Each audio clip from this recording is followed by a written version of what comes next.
ఇంకా మీకు స్పష్టంగా అర్థం కాకపోతే ఇప్పటికైనా అర్థం చేసుకోండి.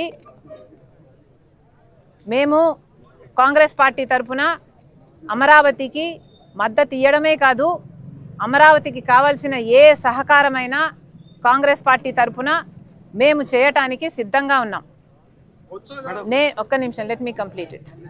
కేవలం అమరావతికి మేము మద్దతు ఇచ్చినందుకు, మావిగన్ను ఒక జోక్ అని మేము అన్నందుకు, నేనేదో ఎవరి దత్తపుత్రిక, మోదీ గారి కూటమి దత్తపుత్రిక, కూటమి దత్తపుత్రిక అని మాట్లాడుతున్నారు. పచ్చకామర్లు కమ్మినోనికి లోకమంతా పచ్చగానే కనిపిస్తుందట. జగన్మోహన్ రెడ్డి గారు బీజేపీతో అక్రమ పొత్తు పెట్టుకున్నారు.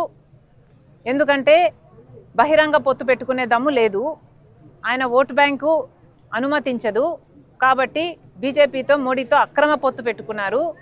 మోడీ గారి దత్తపుత్రుడిగా ఇన్ని సంవత్సరాలు అధికారంలో ఉన్న ఇన్ని సంవత్సరాలు ప్రతి బిల్లుకు మద్దతు ఇచ్చారు. కాలర్ పట్టుకొని ప్రత్యేక హోదా తీసుకొస్తాను అని ఓట్లేయించుకున్న జగన్మోహన్ రెడ్డి గారు ఒక్కసారి కూడా ప్రత్యేక హోదా గురించి మోడీ గారి దగ్గర ప్రస్తావన తెచ్చిందే లేదు.